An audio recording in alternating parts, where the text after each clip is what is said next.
नमस्ते। रूस का पड़ोसी देश फिनलैंड नाटो में आधिकारिक रूप से शामिल हो गया है। इसे रूसी राष्ट्रपति व्लादिमीर पुतिन के लिए बड़ा झटका माना जा रहा है। फिनलैंड को नाटो की सदस्यता का आधिकारिक पत्र रूस के सबसे बड़े दुश्मन अमेरिका ने सौंपा है। नाटो की सदस्यता से संबंधित दस्तावेज अमेरिकी विदेश विभाग के पास ही रहते हैं। फिनलैंड की सदस्यता के बाद अब नाटो के सदस्य देशों की संख्या 31 तक पहुंच चुकी है। फिनलैंड और रूस 1340 किलोमीटर लंबी सीमा साझा करते हैं। ऐसे में अब नाटो सेना के रूस के उत्तरी सीमा के नजदीक पहुंचने का खतरा बढ़ गया है। हालांकि नाटो महासचिव जनरल जेन स्टोल्टेनबर्ग ने कहा है कि फिनलैंड की सहमति के बिना नाटो अपने सैनिकों को नहीं भेजेगा। रूस शुरू से ही फिनलैंड के नाटो में शामिल होने का विरोध करता रहा है। यूक्रेन पर आक्रमण का कारण भी उसका नाटो में शामिल होना ही था।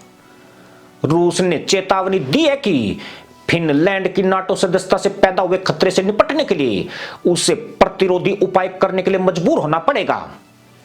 रूस ने यह भी कहा है कि अगर नाटो अपने 31वें सदस्य देशों में सैनिकों और हथियारों की तैनाती करता है तो वह भी फिनलैंड की सीमा के नजदीक अपनी सुरक्षा व्यवस्था को बढ़ाएगा। रूस की सुरक्षा परिषद के उपाध्यक्ष और पूर्व राष्ट्रपति दिमित्री मेदवेदेव ने भी धमकी देते हुए कहा था कि अगर नाटो का विस्तार हुआ तो उसके नए सदस्यों को अपने घरों के पास परमाणु हथियारों और हाइपरसोनिक मिसाइलों के साथ रहना पड़ेगा। फरवरी 2022 से पहले दुनिया सही सलामत चल रही थी, लेकिन पुतिन ने यूक्रेन पर हमला करके आज करोड़ों लोगों को महंगाई और भुखमरी के मुहाने पर खड़ा कर दिया है। कोरोना महामारी के बाद से दुनिया पहले ही संकट से उबरने की कोशिश कर रही थी कि पुतिन के एक आक्रामक रुख ने इसे और खतरनाक बना दिया। दुनिया में आर्थिक मंदी से कई देश बर्बादी के करीब पहुंच चुके हैं। लोगों के रोजगार छीनते जा रहे हैं और आयात निर्यात धराशायी होता जा रहा है। पुतिन के विरोधी रहे और रूस में विपक्ष के पूर्व नेता सरगेई बिजिउकिन ने कहा था कि यह रूस की हार का प्रतीक है। सीधे तौर पर कहा जाए तो पुतिन एक बहुत बड़ी जंग हार चुके हैं। बिजिउकिन 2019 में पुतिन के डर से रूस छोड़कर देश से फरार हो गए थे। कुछ साल पहले तक सभी सैन्य विशेषज्ञ नाटो को शीत युद्ध के अवशेष के तौर पर देखते थे। उनका मानना था कि नाटो अब खत्म हो चुका है, सिर्फ अमेरिका की जिद के कारण यह सैन्य संगठन जिंदा है। लेकिन यूक्रेन पर रूस के हमले ने नाटो को ऑक्सीजन प्रदान कर दी और यह संगठन अब दौड़ने लगा है। रूस को अधिकतर यूरोपीय देश अब खतरे के तौर पर देख रहे हैं। यही कारण है कि शीत युद्ध के समय से ही तटस्थ रहा फिनलैंड अब नाटो का सदस्य बन चुका है। अब पुतिन के लिए यह समझना मुश्किल हो रहा है कि कैसे पूरा यूरोप रूस के खिलाफ इकट्ठा हो गया है। फिनलैंड कभी भी रूस की दुश्मनी नहीं चाहता था। यही कारण था कि वह खुद को एक तटस्थ देश के रूप में देखता था।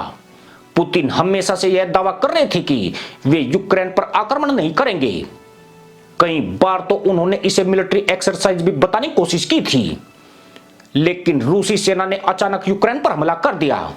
इस घटना ने पूरे यूरोप में पुतिन की साख को चोट पहुंचाई है। अब कोई भी देश पुतिन पर भरोसा करने को तैयार नहीं है। यही कारण है कि हर देश खुद की सुरक्षा को मजबूत करने में जुटा है। वह व्यवस्थित झूठ बोलना शायद कुछ समय के लिए एक रणनीति के रूप में उपयोगी था, लेकिन यह हमेशा काम नहीं आता है। पुतिन ने यूक्रेन पर आक्रमण करके सिर्फ रूस को ही परेशानी में नहीं डाला है, बल्कि दुनिया का हर देश इससे प्रभावित है और वे भी परोक्ष रूप से एक जंग लड़ रहे हैं। नाटो का गठन शीत युद्ध की शुरुआत में 4 अप्रैल 1949 को किया गया था। तब नाटो के सदस्य देशों की संख्या सिर्फ 12 थी। इसके गठन का मुख्य उद्देश्य तत्कालीन सोवियत संघ के खतरे से मित्र देशों की रक्षा करना था। 1991 में सोवियत संघ के पतन के बाद नाटो की सदस्य संख्या में जबरदस्त बढ़ोतरी देखी गई। कभी सोवियत संघ के सैटेलाइट स्टेट रहे 11 देश और 3 पूर्वी सोवियत देश नाटो में शामिल हो गए। इससे नाटो के सदस्य देशों की संख्या बढ़कर 26 हो गई। इसके बाद एक एक करके सदस्य देशों की संख्या बढ़कर 30 हो गई। नाटो में फिनलैंड से पहले 2020 में मैसेडोनिया शामिल हुआ था। वर्तमान में नाटो के 29 सदस्य देश यूरोपीय और 2 अमेरिकी महाद्वीप में स्थित है। फिनलैंड रूस से 1300 किलोमीटर सीमा साझा करता है, जबकि यूक्रेन और रूस के बीच 2200 किलोमीटर लंबी सीमा है। अब फिनलैंड नाटो में शामिल हो चुका है तो यूक्रेन पर पुतिन के आक्रमण का मतलब ही बदल गया है।